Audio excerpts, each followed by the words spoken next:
Hello everyone. Welcome to all of you. कैसे हैं आप सभी लोग? और आज आप लोगों के डिमांड पे, जैसा कि हमने बताया था, डायबिटीज़ मेलाइटस के दोनों टाइप हम डिस्कस करेंगे। और पिछले वीडियो में हमने डायबिटीज़ मेलाइटस और डायबिटीज़ इंसिपिडस के बारे में डिफरेंसेस बताया था।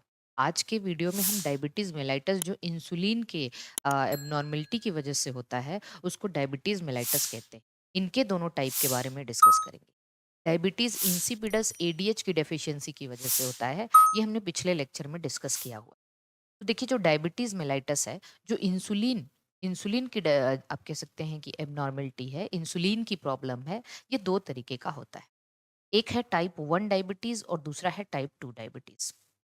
देखिए, जो टाइप 1 डायबिटीज है, इसको पहले इंसुलिन डिपेंडेंट डायबिटीज मेलाइटस कहते हैं। और इसको non insulin dependent diabetes mellitus के नाम से जाना जाता है। Non insulin dependent diabetes mellitus. और ये क्या था? Insulin dependent diabetes mellitus. सबसे पहले देखिए, ये ऑटो इम्यून डिजीज है। जेनेटिकल डिसऑर्डर भी है, फैमिली हिस्ट्री इसमें इन्वॉल्व होती है। लेकिन ये वाला जो डिजीज टाइप 2 है, ये लाइफस्टाइल रिलेटेड प्रॉब्लम है। ओवर वेट, या फिर आप कह सकते हैं लाइफ के किसी ऐसे स्टेज में कुछ डिसऑर्डर्स वगैरह हो गए, उससे रिलेटेड है।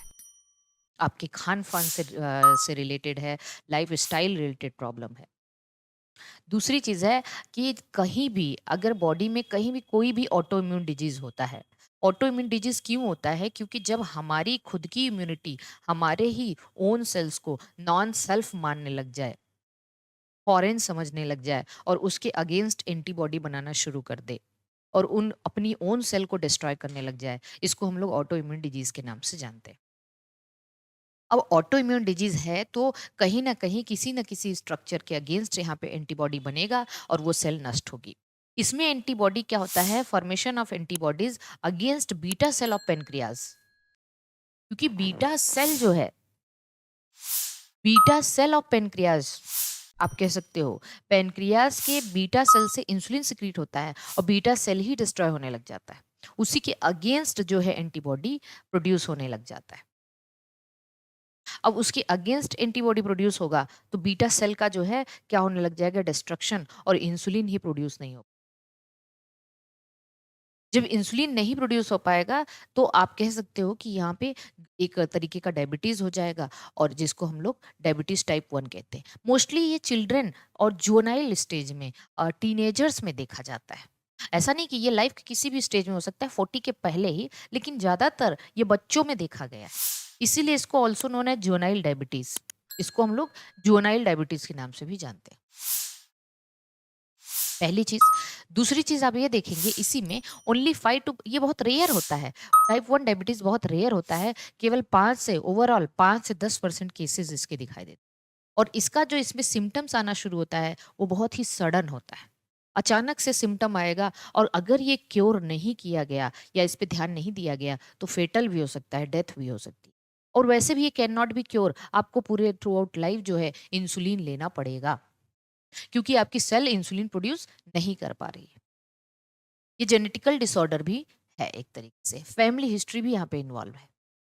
तो कुल मिला के पहले हम टाइप 1 डिसऑर्डर के बारे में देख ले। ये ऑटो इम्यून डिजीज है। एंटीबॉडी बीटा सेल के अगेंस्ट बनने लग जाती है, बीटा सेल नष्ट होने लग जाता है, इंसुलिन नहीं प्रोड्यूस हो पाता है।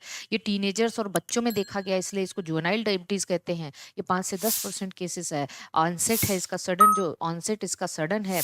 और आप कह सकते हो कि ये बहुत फेटल भी हो सकता है। देखो, type 2 diabetes lifestyle related problem है। एंटीबॉडीज नहीं बनते किसी भी structure, no antibodies formed against beta cell. Beta cell still normal, beta cell receptor abnormal हो जाते हैं। बीटा सेल के रिसेप्टर्स कहाँ होते हैं? हिपेटोसाइट्स पे होते हैं, एडिपोसाइट्स पे होते हैं, हिपेटिक सेल्स पे, फैटी सेल्स पे होते हैं। उनके रिसेप्टर मतलब इंसुलिन प्रोड्यूस हो रहा है, लेकिन cells can not use it. जो उसके सेल हैं, उसके जो रिसेप्टर हैं वो नॉर्मल नहीं है, और इस तरीके से इंसुलिन का इस्तेमाल ही नहीं हो पाता। तो इसको non insulin dependent diabetes mellitus कहते हैं। ये जनरली चाइल्ड अडल्टहुड में डायग्नोज किया जाता है। तो एंटीबॉडी तो नहीं बनता, बीटा सेल रिसेप्टर एबनॉर्मल होते हैं। बीटा सेल तो नॉर्मल होता है, इंसुलिन प्रोड्यूस भी होता है, लेकिन इंसुलिन का इस्तेमाल नहीं कर पाती हैं कोशिकाएं, क्योंकि उनके रिसेप्टर एबनॉर्मल रहते हैं।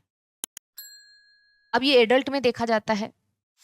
Most of the cases diabetes type 2 के हैं, 90 से 95% केसेस टाइप 2 डायबिटीज के हैं। इनका ऑनसेट धीरे धीरे आना शुरू होता है, जो भी आपको सिम्टम दिखेंगे धीरे धीरे, and can be cured through life style changes. आप अपने लाइफ स्टाइल को चेंज कर सकते हैं, इसको क्योर किया जा सकता है। और ये एक एक्वायर डिजीज है, लाइफ में एक्वायर होता है। जो जेनेटिकली ऑटोइम्यून डिजीज है, ये जन्म से हो सकता है, ये एक एक्वायर डिसऑर्डर है। आई होप कि आपको ये बहुत बेहतर तरीके से कॉन्सेप्ट और मतलब आप कह सकते हो कि डिफरेंसेस टाइप 1 और टाइप 2 में समझ में आए। अगले किसी वीडियो में और इम्पोर्टेंट कॉन्सेप्ट के साथ मिलेंगे। तब तक सभी को बाय बाय।